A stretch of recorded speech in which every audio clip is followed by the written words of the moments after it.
चलो जी, जून 18 सॉल्व करते हैं। ब्रेक में भूल भाल तो नहीं गए सवाल। हमने टीटीएल की एग्जिस्टिंग प्लस रिटेल डिवीजन का पोर्शन, उसकी वैल्यूएशन प्लस बाकी वन ऑफ चीजें, इन सबको मिलाएंगे तो कंबाइंड एंटिटी बनेगी। जून 18 वैल्यू ऑफ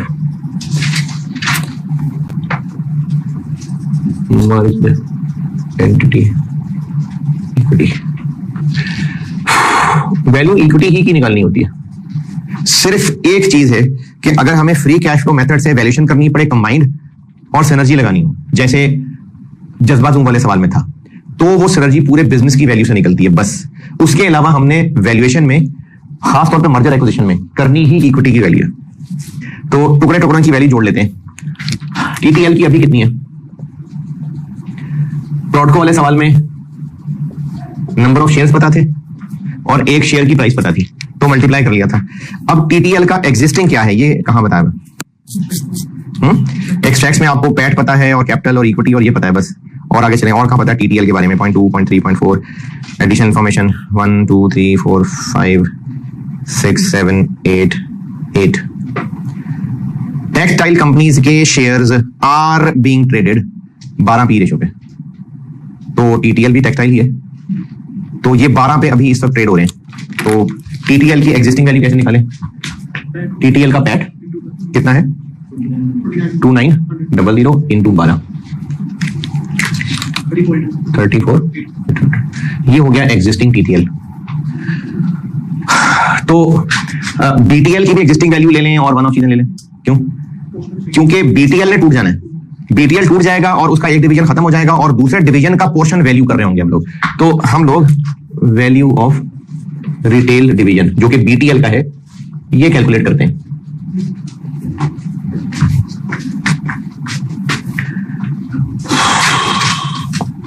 कितने साल तक सेल्स कॉलम बनाए और कितने साल के बाद फिर टर्मिनल वैल्यू?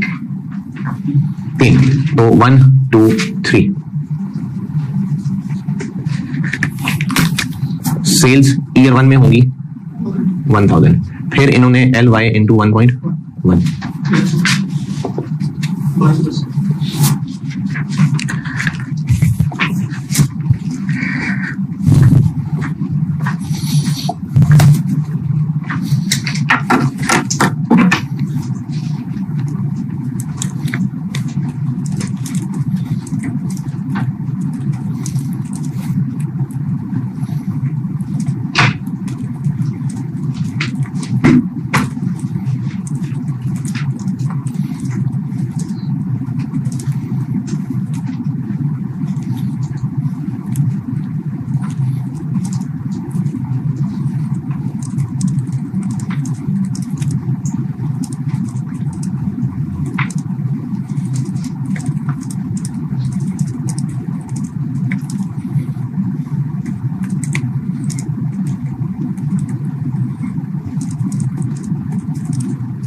और कोई खर्चे बताएं? सेल्स के बाद और क्या लिखा है? एक तो डेप्रिसिएशन है, और विरसा के बारे में और क्या इंफॉर्मेशन है? प्रॉफिट बिफोर टैक्स, यानी सीधा ही प्रॉफिट बिफोर टैक्स। तो यहां से छलांग लगा के हम पीबीटी पे चले जाते हैं।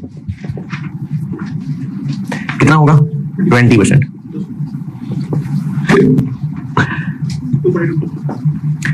टैक्स लगा देते हैं। टैक्स कितना है?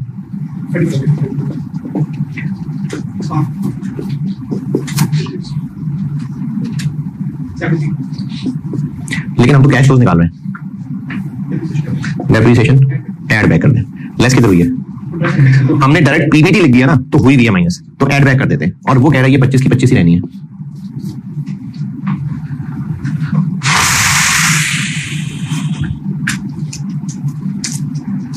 हम्म 165 179 194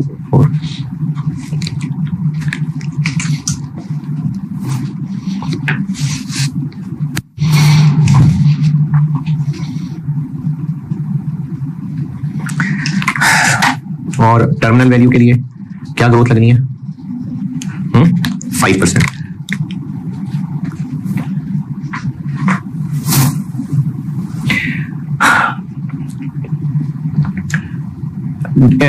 डेप्रिसिएशन माइनस हुई थी टैक्स निकालने के लिए, उसके बाद डेप्ट रिवर्स हो गई। मतलब ये डेप्रिसिएशन के अलावा वाली बाकी चीजें हैं। तो वो कह रहा है सेल्स 5% ग्रो करेगी और प्रॉफिट होंगे सेल्स का 20% है, तो मतलब ये भी 5% ग्रो करेगा। तो 194 1.05 डिवाइडेड बाय जो भी हम इसका डिस्काउंट रेट निकालेंगे -5%। यहां से टर्मिनल वैल्यू निकलेगी, वो यहां आएगी, उसके बाद इन कैश फ्लोज की उसी डिस्काउंट रेट पर डिस्काउंटिंग करेंगे, तो फिर इसकी वैल्यू आ जाएगी। ये हम यहां लिखेंगे। अब आते हैं डिस्काउंट रेट पे। दोबारा बताता हूं, अगर पॉइंट नंबर 6 ना लिखा होता, 6 कंबाइन वाला, तो हम यकीनन इसको एक्वायरर की आंख से देखते और इसको एक प्रोजेक्ट समझ के एक्वायरर के वैक से डिस्काउंट करते, वैक से, क्योंकि हम ये ना इस रिटेल डिवीजन की वैल्यूएशन कर रहे हैं। देखें, हम इसको एक प्रोजेक्ट समझ के उस डिवीजन की वर्थ निकाल रहे हैं, प्रोजेक्ट के कैश फ्लोज, तो वैक से डिस्काउंट कर लेते हैं। लेकिन उसने आपको जब कह दिया ना कि कंबाइंड बीटा ऐसे निकालना है, तो इसका मतलब है कि इसके लिए डिस्काउंट रेट उसने कंबाइंड वाला यूज करवाना है। तो हम कंबाइंड डिस्काउंट रेट की मेहनत करते हैं।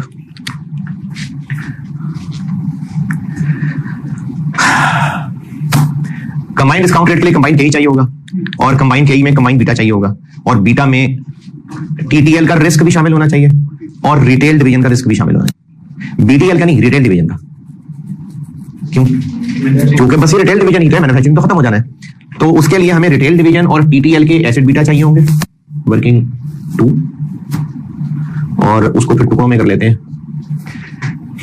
Asset beta of TTL. TTL का एसेट बीटा, टीटीएल का इक्विटी बीटा कितना है? 1.1। टीटीएल की इक्विटी कितनी है? 34,800। टीटीएल का डेट कितना है? 17,500 इन 2.7।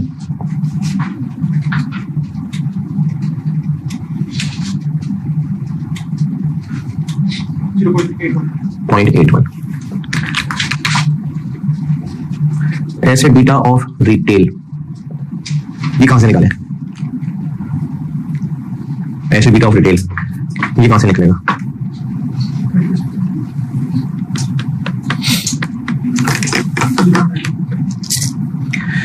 अगर हमें रिटेल सेक्टर का अलग से कोई बीटा दिया होता तो हम वो ले लेते, तो वो तो नहीं दिया हुआ।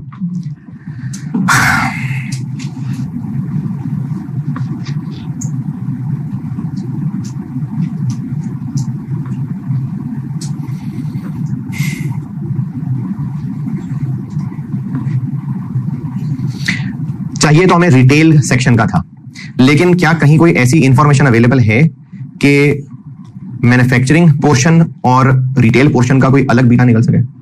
कहां है? अरे नहीं, हम बीटीएल का बीटा निकालेंगे तो उसका 30% लेंगे तो रिटेल का बीटा आ जाएगा। नहीं, देखें, रिटेल का जो एसेट बीटा होना था और मैन्युफैक्चरिंग का जो एसेट बीटा होना था, इनका वेटेड एवरेज होना था, तो वो बीटीएल का एसेट बीटा बनना था। ये थोड़ी कि बीटीएल के एसेट बीटा का 30 ले लें तो वो ये वाला जाएगा, नहीं। इन दोनों पोर्शंस के एसेट बीटास का एवरेज करना था, तो बीटीएल का एसेट बीटा आना था। कहीं सवाल में ऐसा डाटा है जहां पर आप इन दोनों की कोई अलग अलग इंफॉर्मेशन है? बीटीएल के दो टुकड़े, बीटीएल इटसेल्फ के पहले दो टुकड़े हैं। तो कहीं कोई ऐसा डाटा है जहां पर आप इस सेक्शन और इस सेक्शन के कोई अलग अलग बीटा बना सके? मेरी डिस्कशन में तो प्लान नहीं है, वैसे बता रहा हूं, एक पास में ना सवाल आया है, उसमें एक कंपनी थी, उसके दो टुकड़े थे, एक मेरे ख्याल में कोई प्रॉपर्टीज थी, एक कोई होटल था शायद, दोनों पोर्शंस के अलग अलग बीटास थे और उनके वेटेड एवरेज से उस पूरी कंपनी का एसेट बीटा बनना था। तो इस सवाल में भी होना यह चाहिए था कि इस पोर्शन का और इस पोर्शन का अलग अलग एसेट बीटा और इनका वेटेड एवरेज बीटीएल का एसेट बीटा होता। हमें विरसा के लिए कौन सा वाला चाहिए? ये। तो हमें सवाल में यकीनन ये गिवन होता, ये गिवन होता, तो हम बीटीएल के इक्विटी बीटा से ये निकालते, इसको यहां रखते, ये गिवन होता और फिर ये वाला निकलता।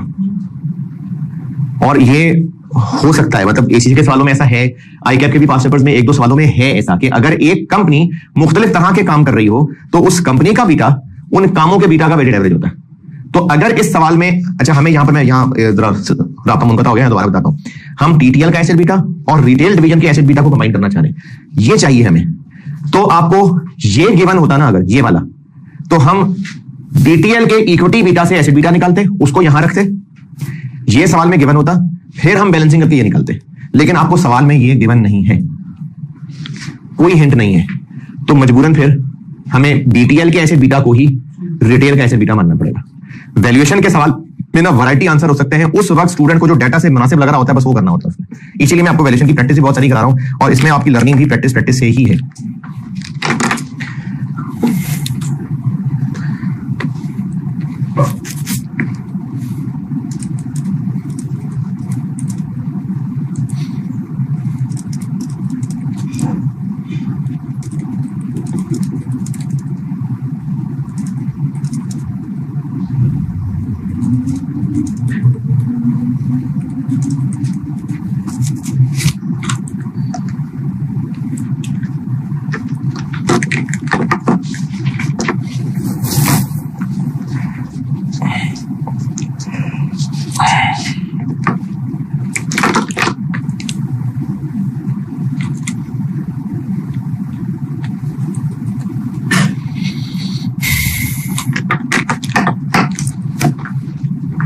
अच्छा वैसे काम की बात थी, लिख लेते, ये सारी कहानी लिख लेते तो अच्छी बात थी।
की कहानी। चलें इधर हम फिर बीटीएल का ही एसेट बीटा से काम चला लेते हैं।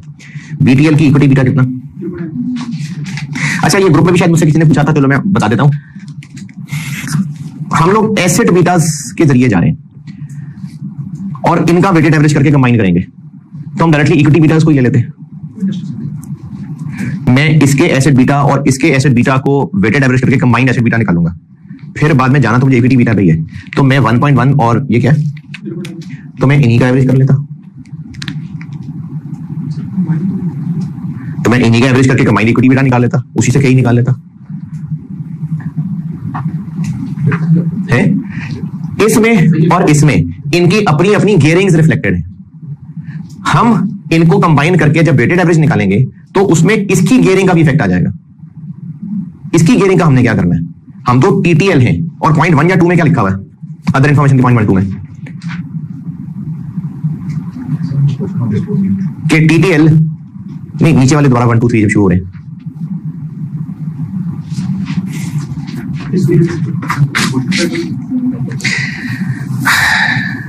पॉइंट नंबर 1 में कि टीटीएल अपनी डेट इक्विटी वही रखेगा जो पहले थी। किसकी डेट इक्विटी? टीटीएल की। तो अगर हमने 0.91 और 1.1 का एवरेज कर दिया तो उसमें बीटीएल की भी गियरिंग मिक्स हो जाएगी, तो उसकी गियरिंग नहीं हमने लेनी। इसलिए हम एसेट बीटास का एवरेज निकाल के फिर उसको इक्विटी बीटा में लेके जाएंगे। इस 0.91 बीटीएल की इक्विटी कितनी है? बीटीएल की अभी इक्विटी कितनी है? हम तो टुकड़े की वैल्यू निकाल रहे हैं ना। बीटीएल की इक्विटी कितनी है? वो भी ऐसे ही निकलेगी जैसे ये निकली है, क्योंकि सवाल में लिखा हुआ है कि टेक्सटाइल कंपनियां इस पे वैल्यू हो रही हैं। बीटीएल का अभी पैट कितना है?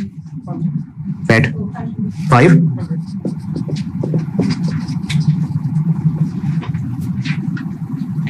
देखिए जैसे हमने टीटीएल का बीटा निकाला है तो टीटीएल की इक्विटी लिखी है ना, तो बीटीएल का निकाला है तो बीटीएल की इक्विटी लिखनी पड़ेगी। अभी कितनी है ये वो निकालिए, जैसे इसकी निकालिए ना वैसे ये निकालिए। तो 6000 प्लस बीटीएल का डेट कितना है? 1500.7।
कंबाइंड बीटा कैसे निकालना है?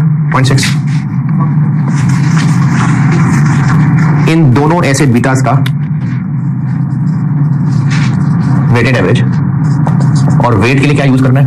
Market values of equity 34,800 divided by 42,800, sorry 34,800 divided by 40,800, 0.77 6000 divided by 40,800। ये 40,800 क्या हुआ?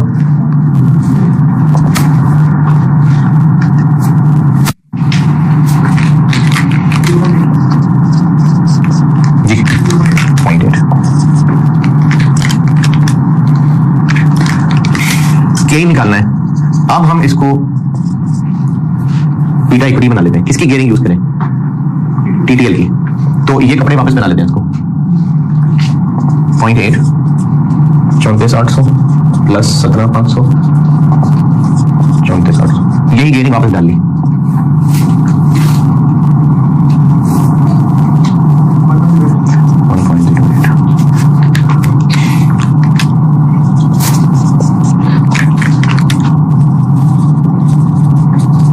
RF आ रहे हैं ये प्रीमियम है।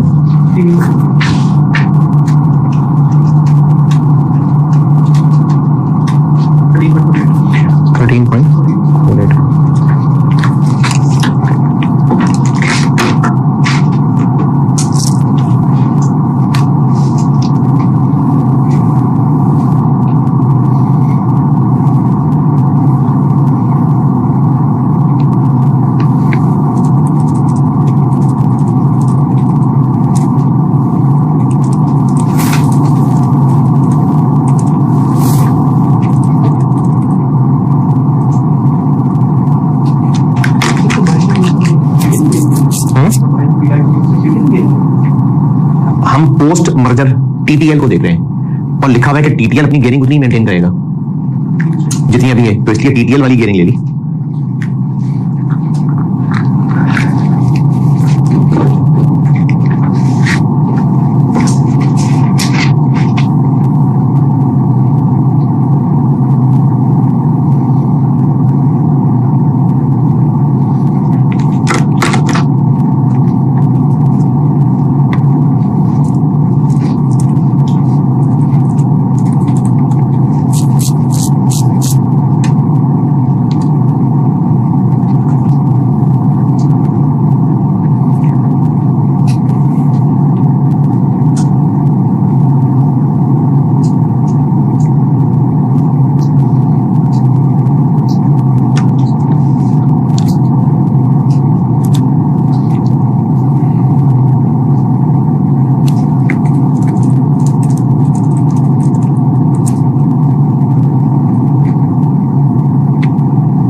वैक तक पहुंचते हैं तो केडी कितना होगा इसका? टीटीएल का केडी कितना है? टीटीएल का डेट कितना है? साथ अंग्रेजी में क्या लिखा हुआ है लेफ्ट साइड पे? 10%।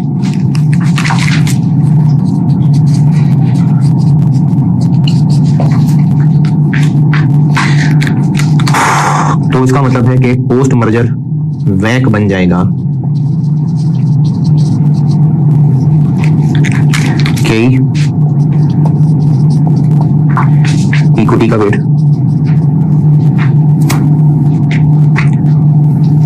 कितना बना?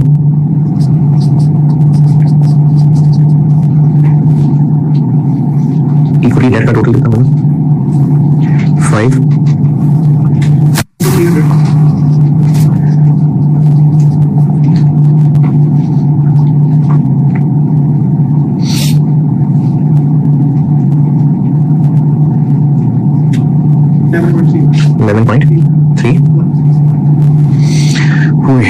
ये है जी कंबाइंड डिस्काउंट रेट।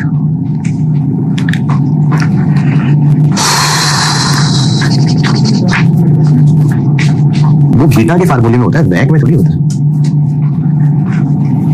ओवरडोज होगी फार्मूलों के।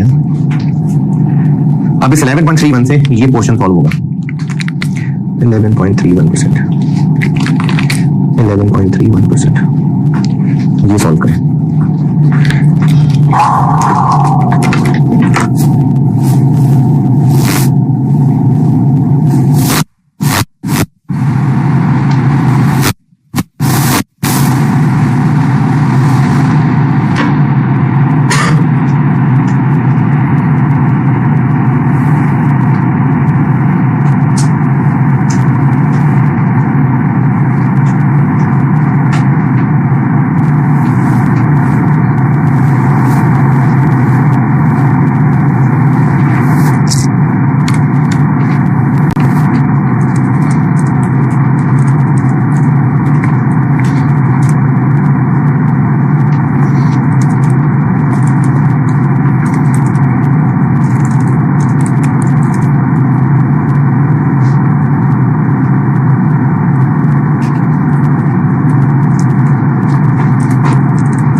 हाँ जी, सॉल्व कर रहे थे अगर तो क्या आंसर निकला इसका?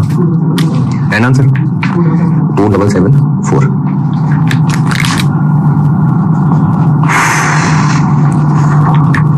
अभी हुआ है ये एक्वायरर की सेपरेट, टारगेट के पोर्शन की वैल्यू। अब लाते हैं वन ऑफ चीजें।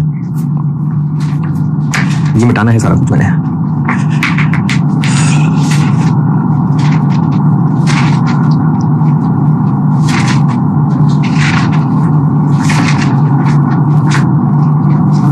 सारा कर दे, ये नहीं, हाँ वो रहने।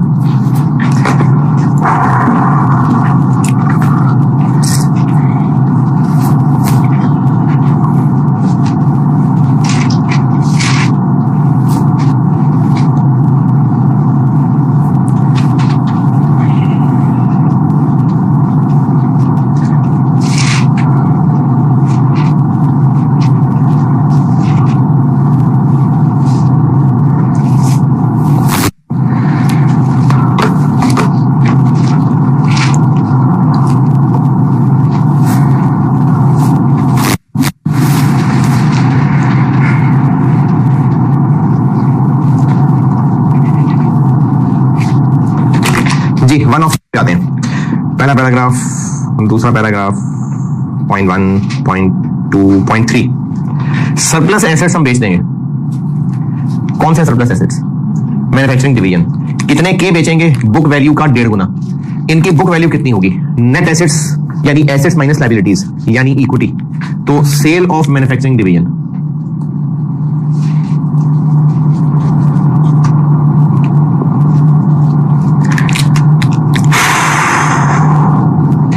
नेट एसेट्स की बुक वैल्यू यानी इक्विटी बुक वैल्यू। तो बीटीएल की इक्विटी कितनी है? अरे वैल्यू नहीं बता दी।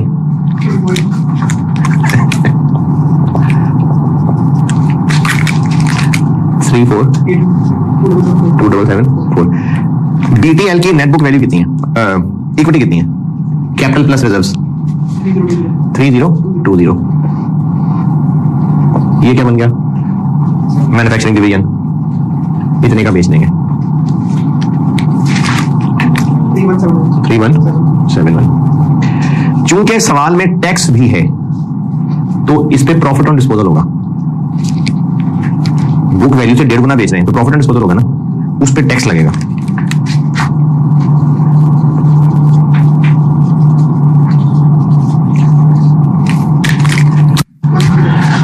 कितना टैक्स लगेगा? 3020 70% पे इतना प्रॉफिट है। 1.5 का बेच रहे हैं, इतना प्रॉफिट है तो इतना टैक्स लगेगा। लेकिन टैक्स लगता है जब रिटर्न भरते हैं। ये क्या कर रहा हूं मैं? टैक्स को 1 साल पीछे ला रहा हूं।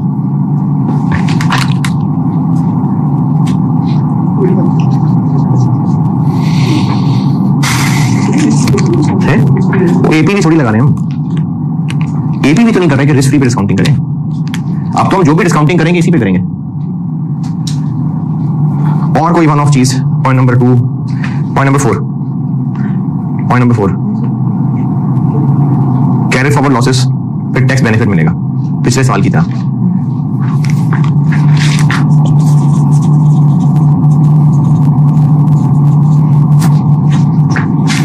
कितने लॉसेस हैं? टैक्स बेनिफिट कितना मिलेगा? लेकिन रिटर्न भरेंगे तो मिलेगा ना।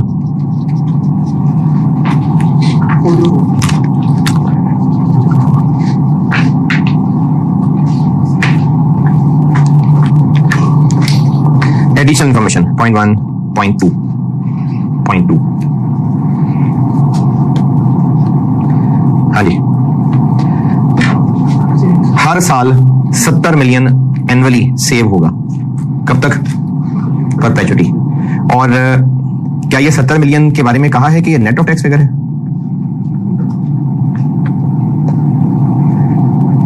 हाँ जी, नहीं कहा ना।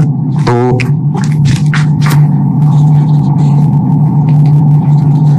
Annual savings 70 million net of tax. कब तक बचत है? हमेशा।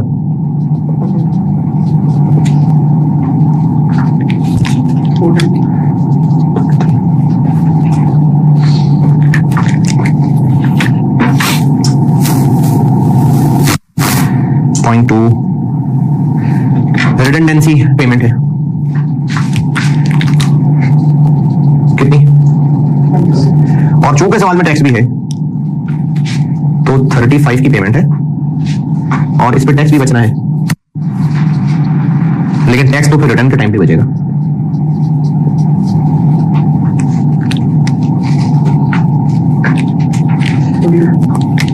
$20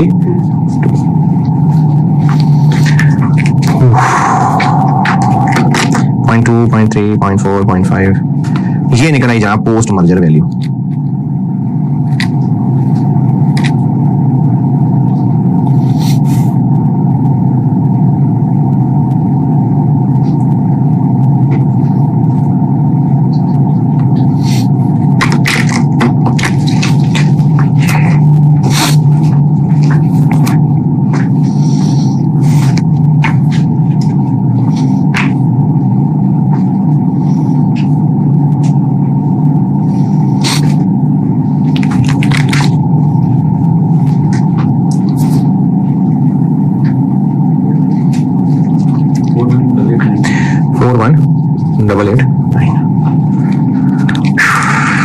और कहानी चली यहां से थी कि हमने ये देखना है कि दोनों लोगों को खुशी होगी कि नहीं, तो चेक कर लेते हैं। Pre merger price of TTL 34,800 million divided by, अभी इसके शेयर्स कितने हैं 7,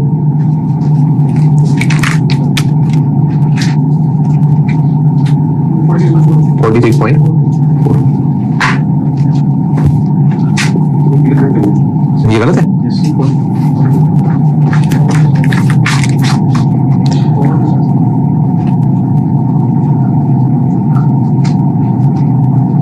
फोर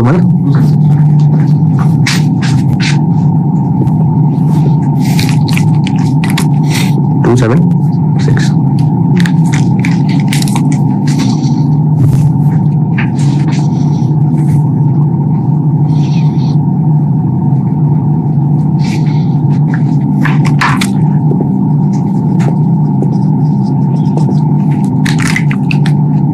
41276 डिवाइडेड बाय 750 पहले थे, मजीद कितने शेयर इशू हो जाएंगे, इसको 5 और 7 करो। इतने TTL के पहले थे, वो मजीद कितने इशू करेगा, BTL के कितने 2, इतने TTL के पहले इतने वो और इशू करेगा, तो ये TTL के पोस्ट मर्जर शेयर हो जाएंगे।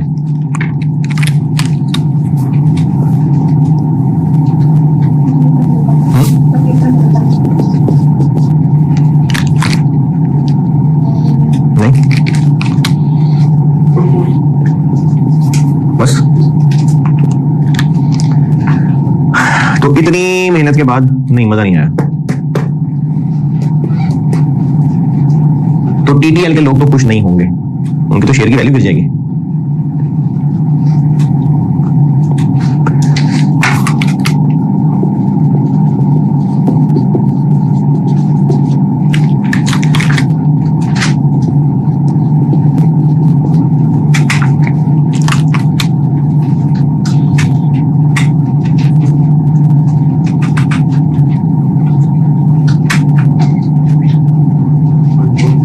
वन 22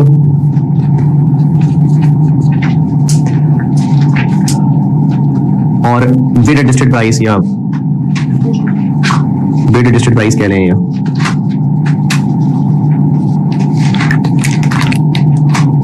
44 यूज करना है या 46.4 यूज करना है, दोनों बातों से काम चला लेते हैं, दोनों का जिक्र कर देते हैं।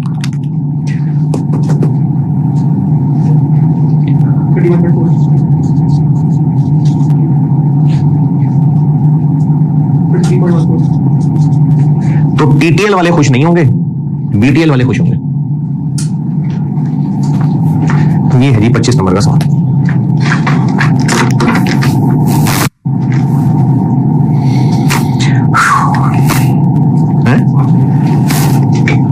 ये आप जब कभी तैयारी कर रहे होंगे ना, ये सवाल जरूर करना।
लेकिन टैक्स जो भी होगा वो तो रिटर्न के टाइम पे होगा ना, वो तो साल के एंड पे ही जानी है। टैक्स का मैंने जहां जो भी किया है वो साल बाद का करके उसको डिस्काउंट ही किया है। तीनों जगह मैंने टैक्स डिस्काउंट किए हैं।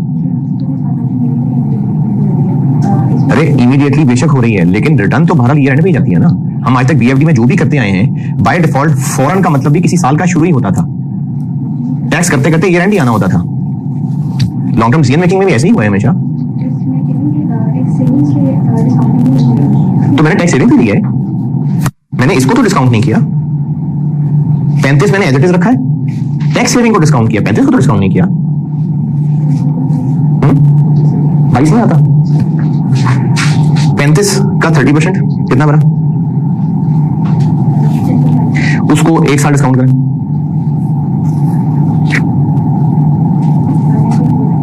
35 में से माइनस करें, 25 बनता है, 25 बनता है, 26 बनता है।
सांस ले रहे तो एक सवाल करा तू, मुश्किल कर दिया वैल्यूएशन पढ़ाना यार, एक सवाल करके मरने वाले हो जाते हैं। तो वैल्यूएशन में तो नहीं ऐसे सवाल ना, और मैं क्या करूं।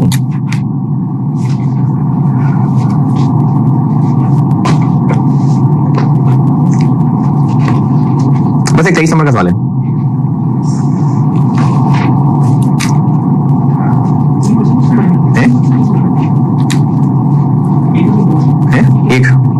एक आता है,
हिम्मत कर रहा हूँ क्वेश्चन बोलने की।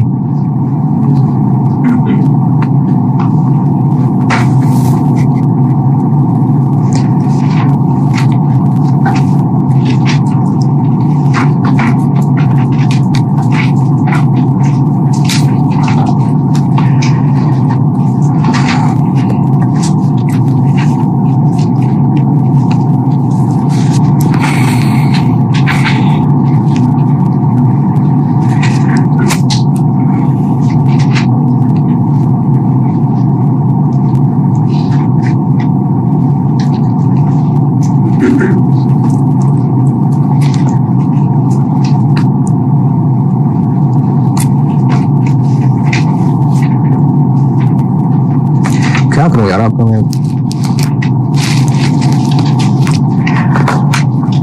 अच्छा, सवाल तो बड़ा, इसमें तो घंटा लग जाने। अच्छा, अगर थोड़ा सा कभी जिंदगी में टाइम निकाल के कोई तवार को, कोई पीर को, किसी दिन आप अगर इन 2 सवालों को सोल्यूशन भी देख लेना तो मेरे हिसाब से ये भी बहुत है। अगर आप देख ही लें, यानी इसको आप असाइनमेंट समझ के सवाब की नियत से देख भी लेना तो भी काम चल जाएगा। अगर आप वो 2 सवाल देख आए और डिस्कस करके फिर मैं ये बड़ा सवाल जो कराना था ये क्लास में करा दूं तो उससे भी काम चल जाएगा। देख लेंगे सवाब की नियत से। एक है जी जून 22, ये आखिर में कहीं हुआ चैप्टर में, पामिर स्टेट्स के नाम से, मेरी बुक में क्वेश्चन 28। एक ये है, देखने में बड़ा जरूर है लेकिन दिल का बुरा नहीं है। इस तरह के सवालों में नंबर लेना आसान होता है। इन्होंने कहा जी रेंज ऑफ वैल्यूज निकाल दें, जो मेथड लगा सकते हैं लगा दें। तो मल्टीपल मेथड है सवाल में, तो छोटी छोटी कैलकुलेशन है तो नंबर लेना आसान है। एक ये सवाल है और इसी तरह का एक और सवाल है लेटेस्ट अटेम्प्ट का, यानी जून 24, वो भी ऐसा ही था, range of values. June 24 book में नहीं है, जून 24 अटेम्प्ट में क्वेश्चन था क्वेश्चन नंबर 3। ये 2 सवाल अगर आप सिर्फ अच्छी तरह देख भी आए ना तो भी बहुत लर्निंग हो जाएगी, लेकिन देख लें यार प्लीज। है अगली क्लास में मैं आपको अगर ये डिस्कस करके और फिर बड़ा सवाल करा दूं तो वो तकरीबन मैं कोई आखिरी 1-2 सवाल ही करा रहा हूँ वैल्यूएशन के, बस मतलब हो सकता है मैं जुमेरात को फारिग कर दूं वैल्यूएशन।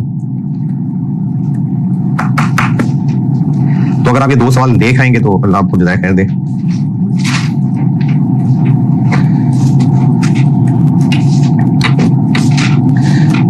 जून 22 और जून 24। चलो ठीक है, अल्लाह हाफिज़।